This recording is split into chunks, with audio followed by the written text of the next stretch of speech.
Welcome to the Never Too Early Fantasy Football Podcast, where it is never too early for fantasy football. My name is Jeff. And I'm Alex. As always, thank you for downloading, listening, liking, and commenting on our podcast videos. Please join our community by subscribing to us on the socials. Our handle on all platforms is at N2E Fantasy.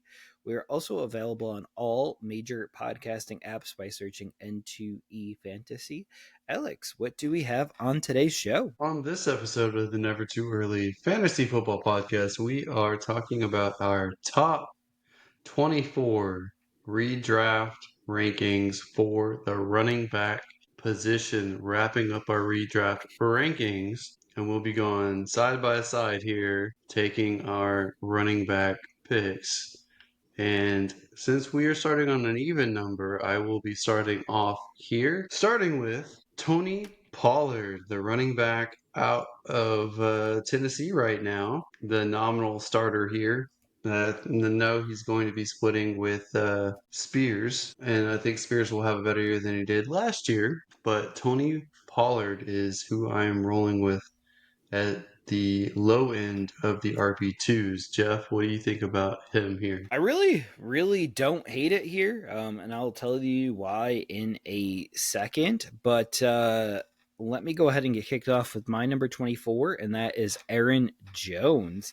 Quite the downfall from last year's rankings, but also it is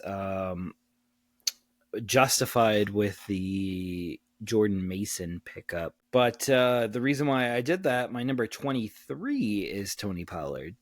We're very close on Tony Pollard, and I don't think we need to spend a lot of time talking about Tony Pollard. But what do you think about Aaron Jones at 24? Unless you have him really close too. I'm a little bit higher. I am expecting him to come down a little bit with the Jordan Mason signing and with him reaching the running back age wall soon as well. But I do have him higher than this, so I'll talk about him a little bit later. Oh, right. So, I just released my number 23. Who is your number 23? My number 23 is Isaiah Pacheco. He's coming back from an injury. Does have a running back room that's a little bit more crowded with Kareem Hunt coming back from last year and them acquiring Elijah Mitchell. So I think those two will take snaps away from him, but I do think Pacheco will be the nominal starter when he's fully healthy. I do like his upside in this offense so far. I have Pacheco at my next spot, but I'll let you release your 22 and I'll officially say my 22 at that point. So, I was trying to think of how to word that. My number 22 is the ageless wonder James Conner, who is the running back for the Arizona Cardinals. I do think Trey Benson probably takes more snaps this year and is more effective this year, but it's hard for me to completely fade James Conner all the way. He's a pretty solid running back to throw out there. Yeah, that's interesting. Just for the sheer fact that I have Connor a couple spots higher than you, so I didn't think we'd ever see the day where I liked Connor a little bit better than you like him. I like James Conner, but his upside is pretty capped. He's just a very safe floor player.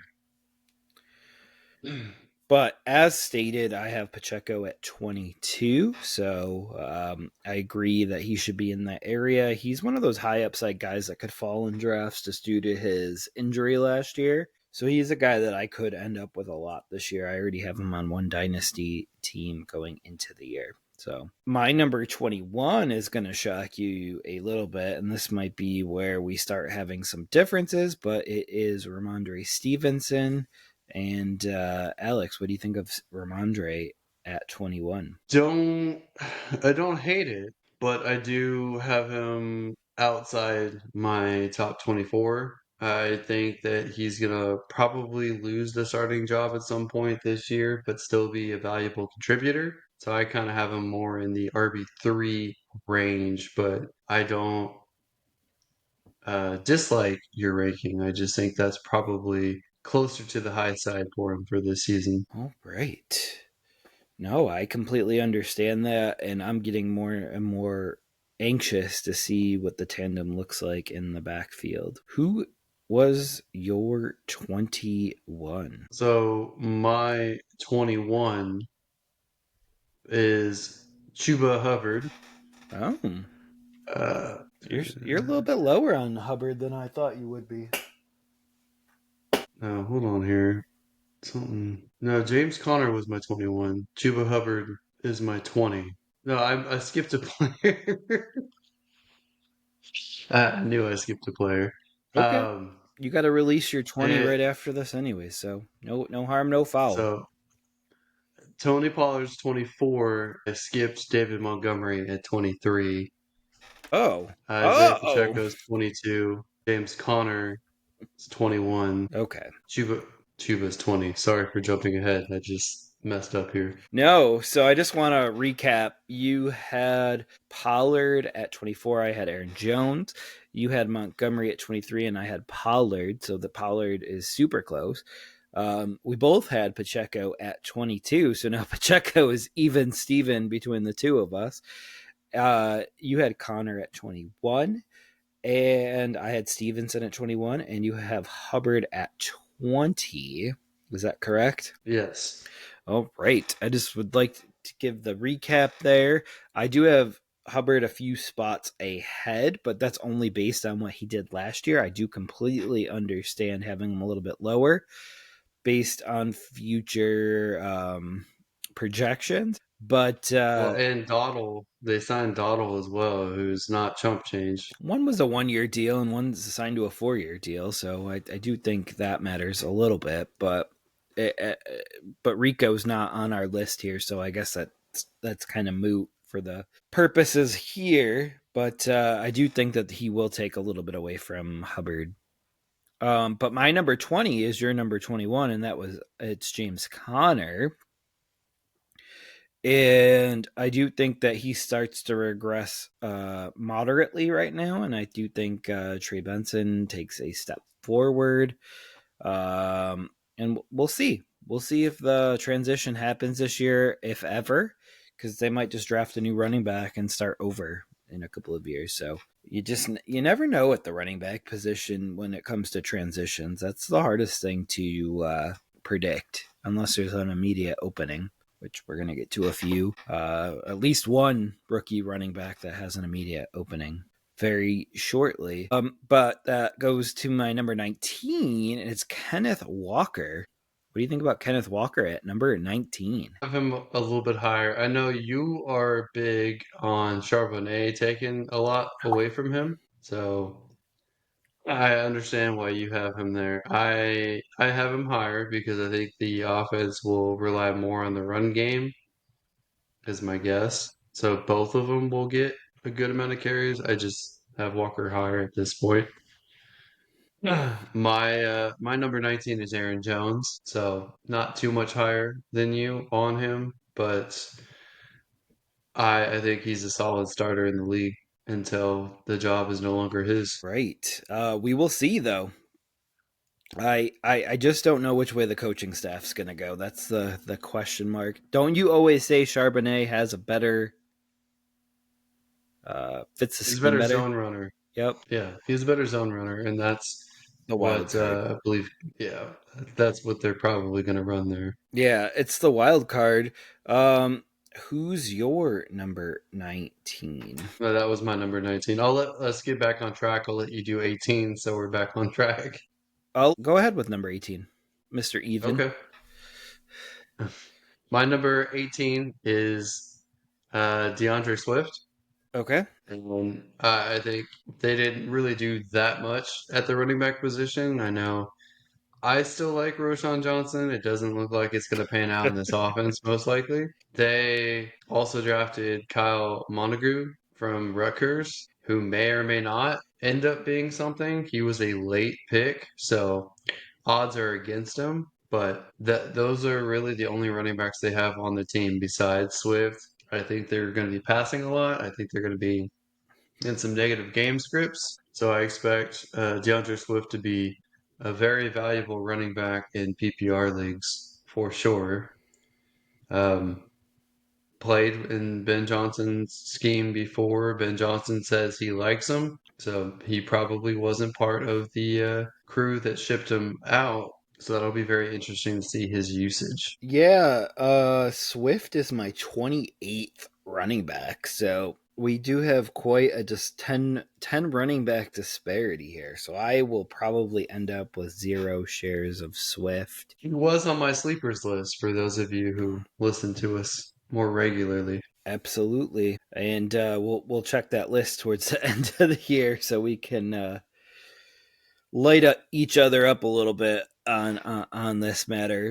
My number 18 is your hometown running back, Joe Mixon. What do you think about Joe Mixon at 18? I still have him higher than this, but are you expecting Nick Chubb to eat away at a lot of his carries, or why do you have him at 18 and not in the RB1 area? So I have Chubb at RB 42, but Mixon already is battling a lower body injury. He battled it last year. Um, and he is another year older. He did not finish as an RB1 last year. He finished as RB13 last year. I just have some concerns with him going into the year, so that's kind of my thing. And then I think Chubb will take away a drive or two more than he lost last year. So every little bit helps, as you say. I mean, there's a good chance it makes him more efficient and healthier to have someone like Chubb I would hope so. there. I would hope so. Didn't he get the illegal, like, is it drop tackle or something like that? Didn't he get that last year? Yeah, I believe so. That's something you can't predict with usage. That's something that could happen if you run one time or 101 times, and you wouldn't know what snap it happens on. But my number 17 is your number 23, and it's David Montgomery. So I'm still a little bit higher on David Montgomery than you are, which is shocking because you are a Montgomery guy. I am a Montgomery guy. I don't know what the offense is going to be like under the new offensive coordinator. So I'm very curious how that plays out.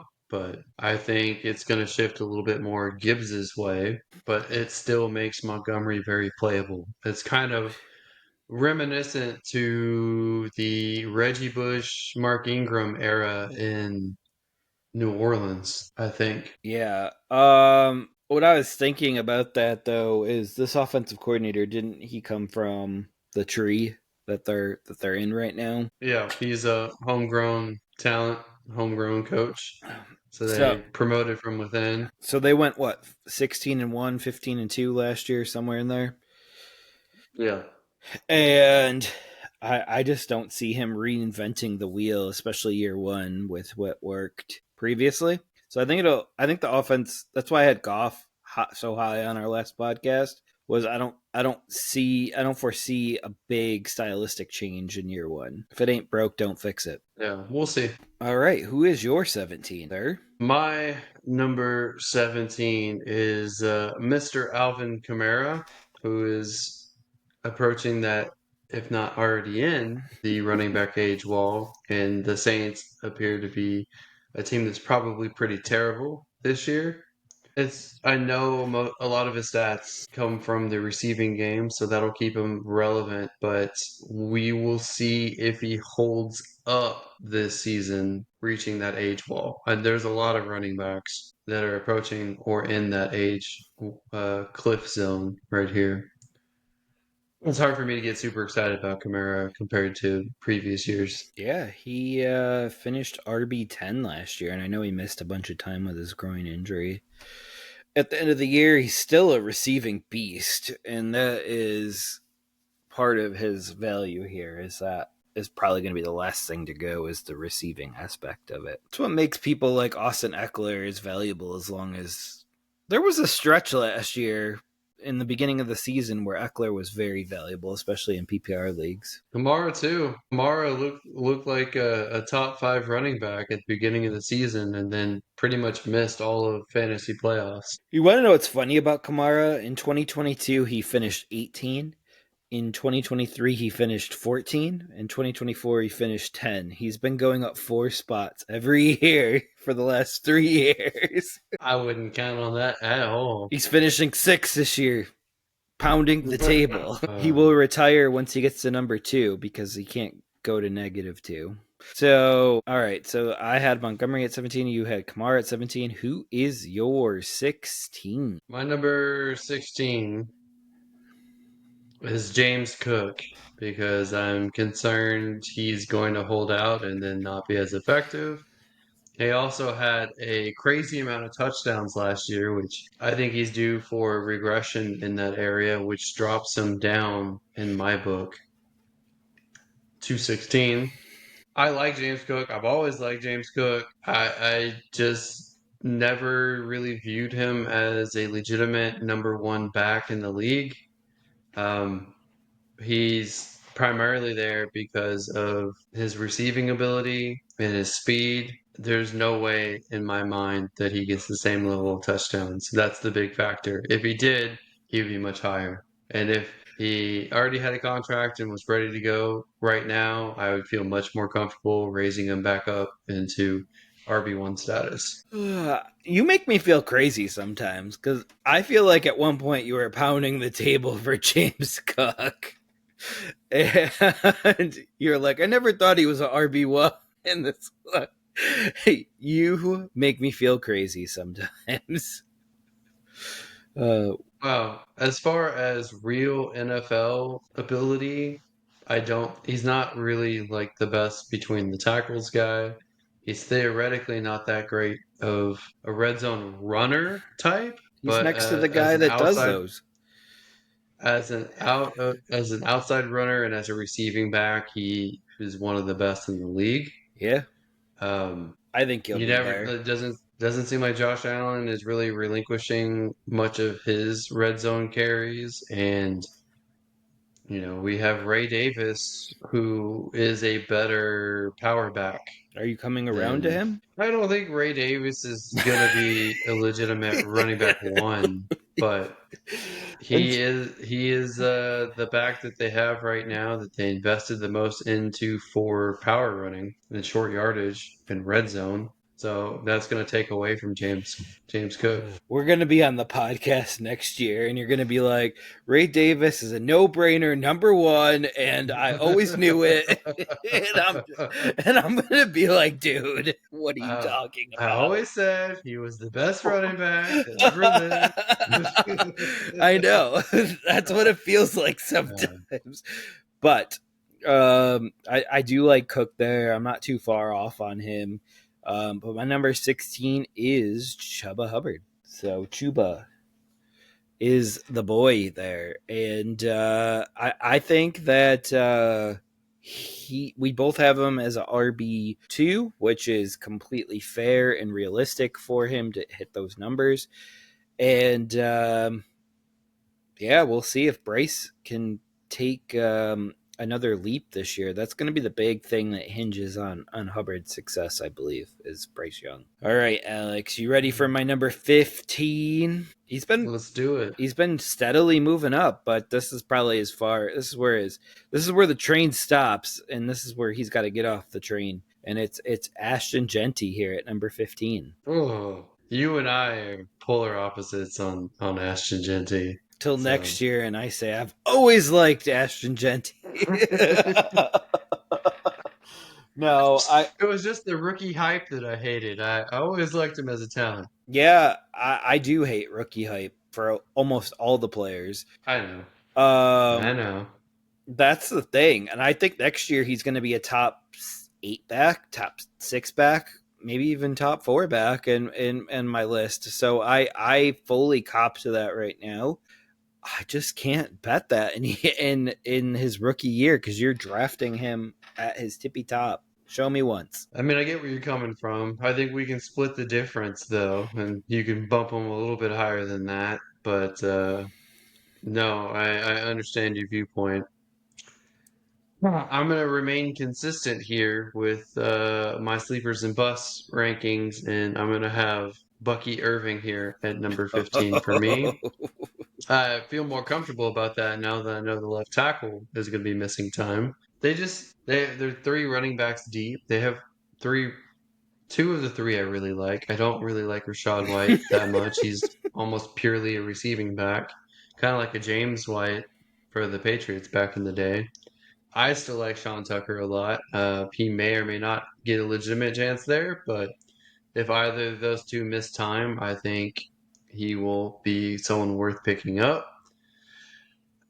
I just think I like Bucky Irving. I just think it's hard for him to finish top 10, top 12 like he did this past season. I think he'll drop a little bit, but still be a very good starter for you. Yeah, I wonder if his efficiency gets bumped up and his health gets bumped up because remember how much beating he took last year, and if that helps him, kind of what you were saying about Mixon earlier. But I believe your team name was Sean Tucker must die, and I think it's time to let the prospects of him do the same thing. No, he when he's given an opportunity, I think last year when he had a couple chances, he actually looked kind of good. So it may never be with the Bucks. It may be with the next team, but he's solid. Maybe not great, but he's solid. That is fair. All right, so we have our 15s laid out at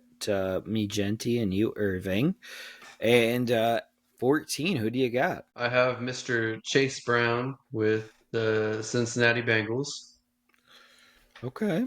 I like the player, but the sustainability of his production when Moss got hurt is not likely. He's not going to get 90% of the carries. That's just unheard of. They didn't really have many options. They traded for Khalil Herbert. They barely used Khalil Herbert once they got him. Part of it's learning the system. They brought in Taj Boyd, who I really like, and may not be a huge contributor year one, but may end up being a committee back with him going into year two. Moss, I think, is still on the roster and coming back from injury, so I expect more of a platoon with maybe 60 to 70% of the carries going Chase Brown's way, and Chase Brown is very effective, very efficient, so I still like him a lot as a high end RB2. Easily could see him being a low end RB1 too. Like, I'm not poo pooing on that possibility. I just think maybe 11 to 14 is the correct range for him. Not get too super overhyped on him based on last year. I like me some Chase Brown. You know that. You were 50-50 on him and Moss going into last year, I think, if I remember correctly. Yeah, now I've seen it. So I can put him on the list of people that have proven it to me, which is what I want in an RB1. I want someone that has proven it to me, not someone that has all the potential in the world. So who do you have here at number 14? At number 14, I have James Cook here. So two spots ahead of you. So nothing too crazy here. I do expect a regression in touchdowns as well. So nothing too crazy or outlandish for us there. And at number Uh, 13, so this is my top RB2. I have Elvin Kamara at number 13. So I'm not hedging the bet that he's going to move up to number 6 this year. So, but still 13 is pretty impressive for whatever year he's in, year 8 or 9. I think he's third. He's gonna be 30 for this season, I think. Yeah, so we're in year 8ish, right? Close. So what happens if their season's over and they want to see what they have in rookie Devin Neal or Kendry Miller, who I guess is it his third year or second year? It's his third year.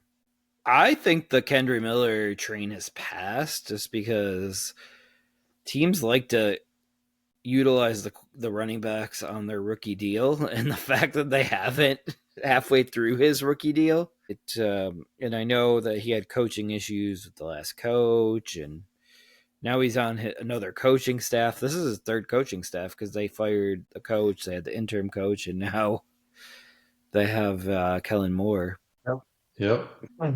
But yeah, Kamara enters. So he was drafted in 2017. So this is year 9 for him, I believe. Yeah, year 9. This guy is timeless. Oh, all right. Well, my top RB2 here at number 13 is also an older running back, although I think a year younger than Kamara, and that is Joe Mixon for the Texans. I hope he's able to play all 17 games. I know baseline's probably at least 14. He now has the deepest backfield behind him that I think he's probably almost ever had.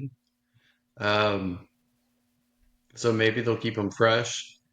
I still like him as a borderline RB1. I'm not going to put him there based off of the unknowns with the offensive line for the Texans. So hopefully it's more efficient. I know Nick Caley is more of a ground and pound first offensive coordinator just because he comes from the Rams and that tree of late, but and then Patriots before that. So, especially with all the wide receiver options they have, maybe they'll keep defenses honest and Mixon won't have to play 8 men in the box. I like him at this spot. I think that's a reasonable spot. I don't think it's crazy far from where you had him either. Yeah, I had him at 18, so we're 5 spots off. Not too bad. But Alex, just so we keep everyone straight here, I'm going to do all of my RB2s from the bottom up. So starting at 24, it's Aaron Jones. Then we have Tony Pollard, Isaiah Pacheco, Mondre Stevenson, James Conner, Kenneth Walker, Joe Mixon, David Montgomery, Chuba Hubbard, Ashton Genty, James Cook, and Elvin Kamara. That's my RB2s going into this year. Who were your RB2s for everybody? Starting from the bottom, Tony Pollard, David Montgomery, Isaiah Pacheco, James Conner, Chuba Hubbard, and then Aaron Jones, DeAndre Swift, Alvin Kamara, James Cook, Bucky Irving, Chase Brown, and Joe Mixon. You have quite the group there. I think we have a lot of overlap. I think some shocking things like you have Aaron Jones higher, I have James Conner higher, and like we normally, those are normally our guys. But then I have Kamara higher, which is not shocking at all. And you have Mixon higher, which is not shocking at all. All right, hopping over to our RB1s. And Alex, who do you have coming at number 12? Who's the last RB1? Number 12, I have Kenneth Walker, which is kind of funny because I have Zach Charbonnet at 25, so Okay. outside the top 24. I just think they'll be more run heavy at first in this offense. Okay.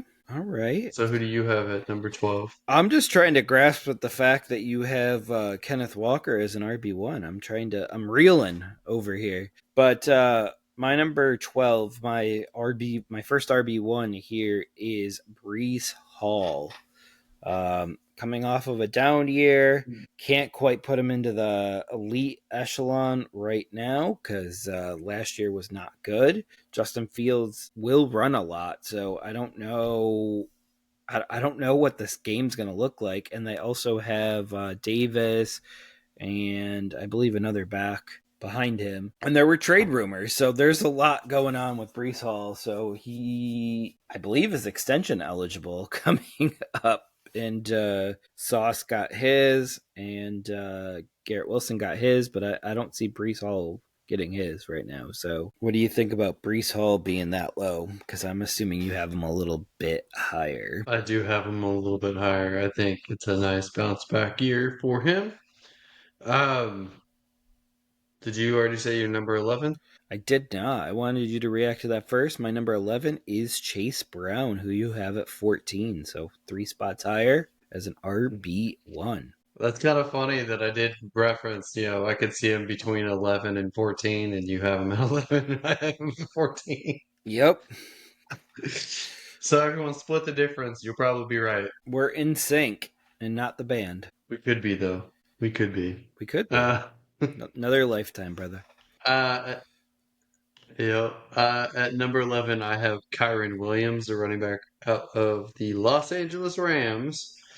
The guy who every year it's his doom, whether it's Blake Corum or now, I can't even remember the rookie's name now. Do you remember what the rookie's name was that they just drafted? It's driving me crazy. Jaquez Hunter? Yes. I think like Corum is probably more relevant this year than Jaquez, and then Jaquez maybe groups in next year. But it is every year is the doom and gloom for Kyron Williams, and I don't think it's gonna happen. But I think he's still gonna be the primary ball carrier until his wheels fall off. I have him a bit higher as an RB1, but completely understand it. And he's looking good again this year. So I'm hoping. All right, my number 10 here is Mr. Derrick Henry. I like him obviously enough to be still an RB1. I think he consistently is an RB1. He's older, he's slower, but man, is he an excellent short yardage and red zone threat. And he keeps Lamar Jackson healthy now because he can just hand the ball off to Derrick Henry, trust him in the red zone. But he is aging, and have him lower in accordance to that. And he's not much of a receiving threat. Yeah, that is a little bit lower than I would like. He also has, what, two passing touchdowns over the last 3 seasons. So he is a throwing threat, even if he's not a rushing. But Who do you have at number 10? number 10, I have Bucky Irving. So that's 5 spots ahead of you. I do view him as RB1. And I'm not worried about the left tackle situation right now. He'll come back and he'll be just fine eventually. So, and it'll be right around when defenses finally start getting their footing. Okay. Who is your number 9? Number 9 is one of my favorite running backs of all time, and that is CMC, Christian McCaffrey. I thought you were going to be higher on him than me. So this is No, interesting. I'm realistic. I love him, but I love the 8 guys I got ahead of him a little bit better. I could move him up 1 spot. You'll see the next guy, and I could move him up 1 spot, but I like where he is right now. Any reason why he's at 9 and not in top 5 or 6 or Well, that is funny that you should ask that. He actually came in at 9 in my projections as well, so he is roughly 4 points behind my number 8 back in projections. there's not much difference for me between running back 4 and running back 10. So, I mean, there is, but comparatively, not that much. Yeah, mine Okay. stretches. My non-difference like that stretches from 6 to roughly 12. But the top 4 are anywhere between 302 points and 283 points. All right. Every point matters. All right. Well, my number 9 is Mr. Devon Achan. Okay. And that's because he hasn't really put up a huge rushing total in his career yet. The Miami offense is iffy. It's very variable week to week, whether it's going to explode or whether they're not going to do anything at all. He has his own health issues. They have offensive line issues. Is Tua going to stay healthy? Is Jalen Wright gonna contribute more this year? So there's a lot of questions. However, any given week, he could have one or two really big breakaway runs, which could beef up his stats. So it's really hard to get lower on him than number 9. He's got a lot of upside. Okay. I don't necessarily hate it. He's coming up very shortly for me. But first, I want to hear who your number 8 is. Well, you should be relatively proud of me for this one. I have Josh Jacobs here at number 8. You This came around. is the highest. This is the highest I could feel comfortable with him.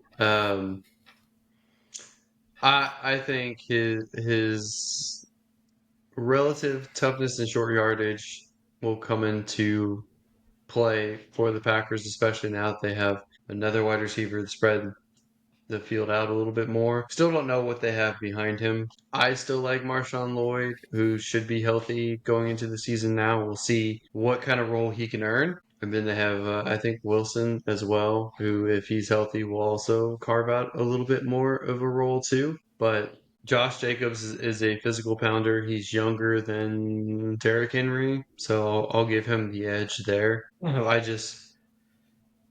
I just don't feel comfortable putting him higher than 8. Well, would have you felt comfortable when he finished RB5 last year, putting him higher than 8?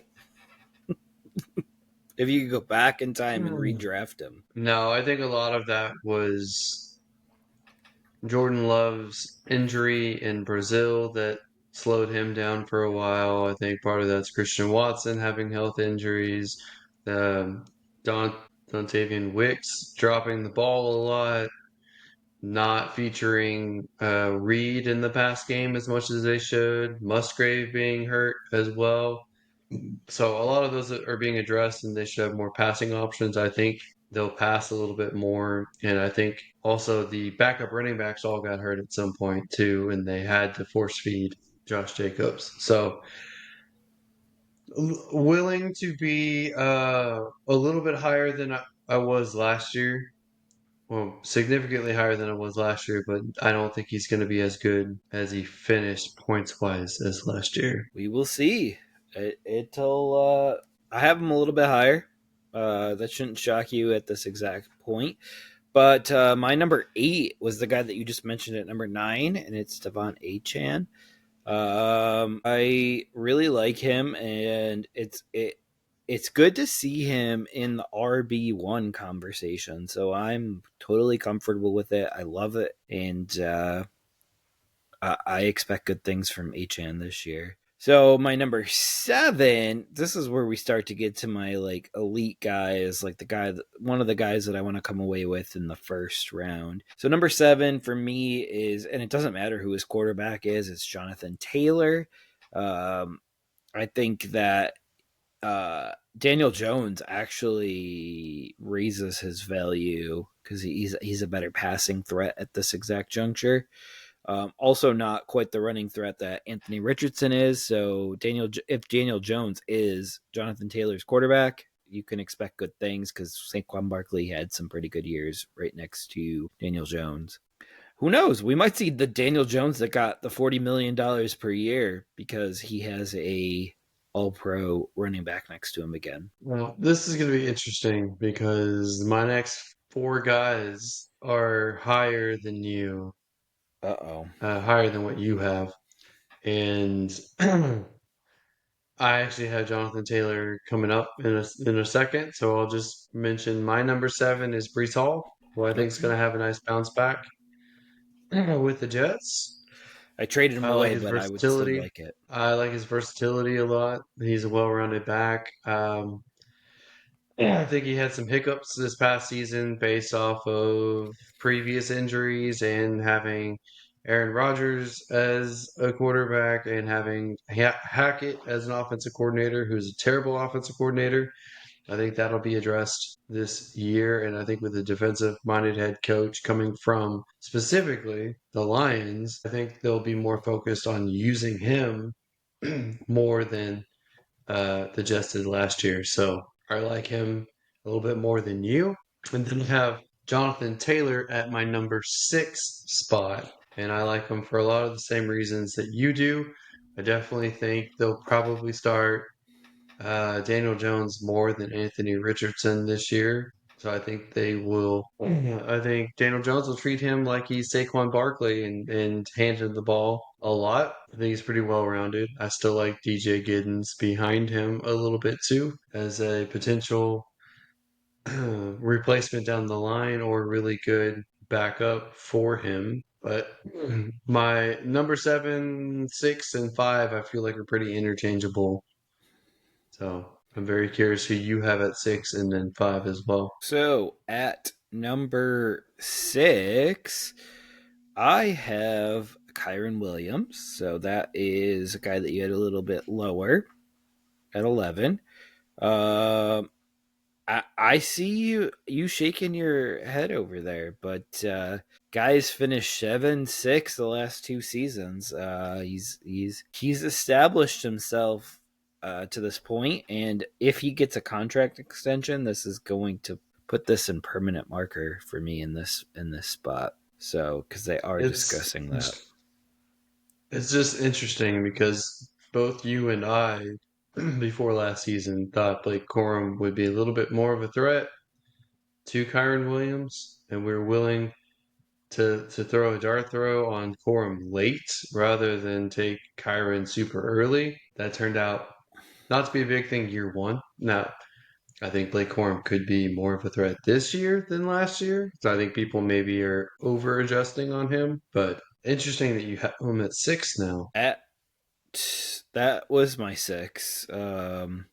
So, um, my number five is Josh Jacobs. So I have him three spots ahead of you.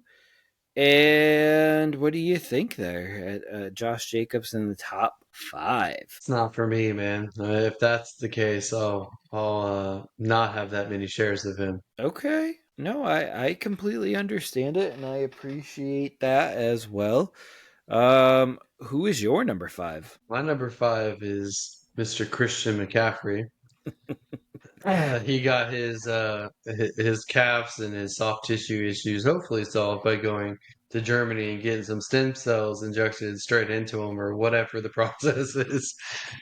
Apparently, I've heard stem cell stuff rapidly repairs your issues. And with Juwan Jennings, as we discussed in the previous episode, potentially holding out, I think Christian McCaffrey becomes all the more important. And I know there's rumors of Ayuk potentially starting on the pup, so I can see McCaffrey being heavily used, and we'll see what running backs get brought in behind him as well. But if he's healthy, he's probably a league winner if you take him. So it's interesting that you said that. He's not a young man, first of all. If we could just all get stem cells and feel all better, I think everyone would be doing that. So I think there's more to it than that. Hopefully, he takes to it. As you know, he's one of my favorite running backs. So I do not want to see him go out this way. So I hope that he can get back to the top here. That's my actual hope for him. So all right, who is your four? My number four is someone you had at 15, and that is Ashton Genty. So Christian McCaffrey, that's been an I RB1 multiple times in his career. Jonathan Taylor, that's been RB1 multiple times in his career. You have below Ashton Genty. Explain. I think Ashton Genty is an incredible talent. I think the Raiders' offensive line is better than people think it is. I think Pete Carroll is a better coach than Pierce was last year. I think Pete Carroll likes to have a main back when he has the talent there, and if not, then he does a platoon. This year, he has his Marshawn Lynch. He literally has his quarterback from the Seahawks, Geno Smith. I think they're weaker at the wide receiver position, but they have probably the best tight end in the league in Bowers. Not much behind Ashton Genty at all. I know you like Mostert. I don't. I like Sincere McCormick as the backup over Mostert. I think Mostert is just a veteran body there. But I think JT's special talent. He's great at receiving and running. He's very reminiscent of Saquon Barkley, but without the injury history. And he's proven he can carry a workload. I know in the past, fantasy analysts used to say that people who ran too much or had too many touches in college had more tread off the tires. But more recent data shows if you can handle the workload in college, you're more likely to handle the workload in the NFL at the pro level. So I think he is a great talent. Probably better in Dynasty than Redraft. I can see him being a little bit lower than four, but I have a hard time envisioning 15. Okay. I think he will not be at RB1, and we've already had that discussion that everything. We don't need to rehash it for our folks here, but I completely understand where you're going with it. But my number 4 is a guy that's been here before, which your guy hasn't been here before, is Derrick Henry. So Derrick Henry's been in this position before, and he will be in that position again. He's in the perfect location for him to end his career. He definitely fits Baltimore very well, and Baltimore has a history of taking Tennessee Titan or Houston Oiler players for sure. Um, if he gets a lot of touchdowns, he could easily fit number four. I just don't see the efficiency for like yards per carry potentially putting him in that spot. So it would have to be touchdown dependent. But Derrick Henry, as an NFL player, is one of my favorite running backs of the past decade. There you go. I appreciate that your kind words there. All right. So we're down to my top 3, and our top 3 should be exactly the same based on who's left. But the order could be very different. My number 3 here is B. John Robinson. Um, Alex, what do you think about Bijan here, and who is your 3? Well, my number three is Jameer Gibbs, but I think the top three are potentially interchangeable, especially two and three. So I have Jameer Gibbs at three, and I have Bijan Robinson at two. I like Bijan Robinson. I like Jameer Gibbs. Same running back draft class. Both of them high first round picks. Both of them have receiving talent as well as being a really good runners at their position. They should both be lead backs. They're solid choices. Both of them will be picked in redrafts in the top five or six, I would guess. At a minimum, I'd be surprised if they drop below that. Goop 'em. So I mean, I like both of I like both of them. I like both of them a lot. All right, so you go Gibbs and then Robinson, and I go Robinson and Gibbs, which is totally the same. Um, as you said, they're interchangeable, so kind of figured all that out. What makes you like Robinson over Gibbs? I think Robinson is more well-rounded and he's playing with the same offensive coordinator as last year versus Gibbs, who I think is a better receiving back and faster, but not necessarily as good in between the tackles and playing with a new offensive coordinator, albeit promoted within the organization. But to me, they're a coin flip. They're literally a coin flip. All right, and I assume you don't have Saquon Barkley as your number 1. Shocker. You were right. It's Cam Scatterboo at number one. Knew it. The Barkley replacement from last year. No, no. We I think we both have Barkley at number one. Honestly, to me, one through three are probably very close to interchangeable. I do Just have, depends on. based on last year, I have Barkley just edging them both out. So, but It depends based on on how you last feel year, about Philly, whether you think they'll regress or not.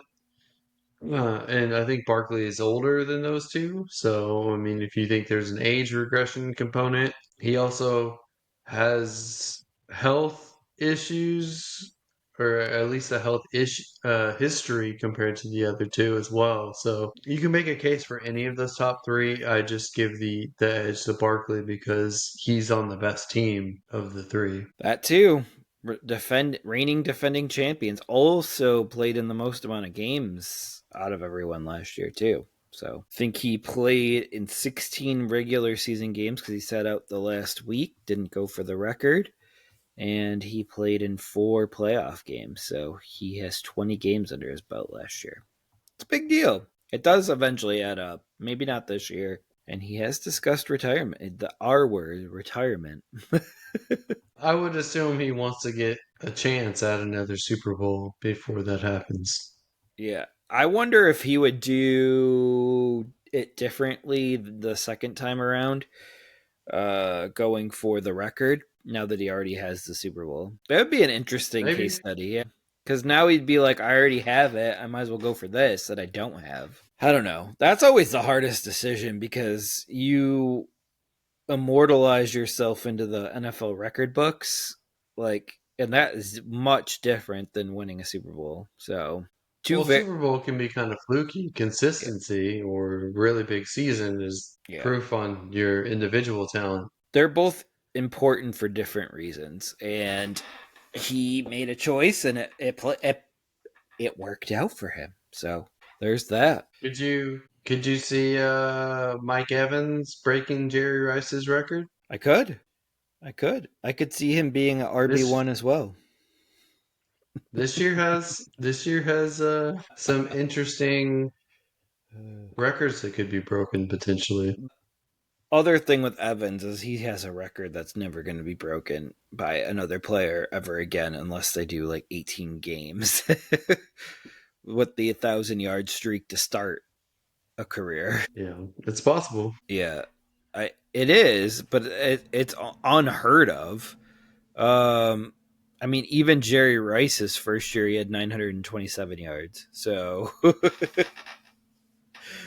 we're talking Jerry Rice here, but he did have a streak after that down year where he went over 1,000 every year after that, except for it looks like his age 35 season. He only played 2 games. We will see. But All right.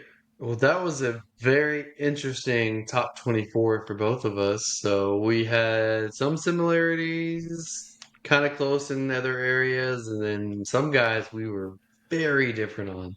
So that's pretty interesting. absolutely. All All right. right, sir. Well, that does it for this episode of the Never Too Early Fantasy Football Podcast. Thank you all for downloading and listening to this episode. And please don't forget to like and subscribe. Please leave us a comment and share the show. Every little bit helps. You can find us on all podcasting apps by searching N2E Fantasy and with our handle at N2E Fantasy on all social media platforms. Please join our community and give us a follow. Until next time, take care of yourselves and remember, it's truly never too early for fantasy football. Thank you again. Bye, everybody.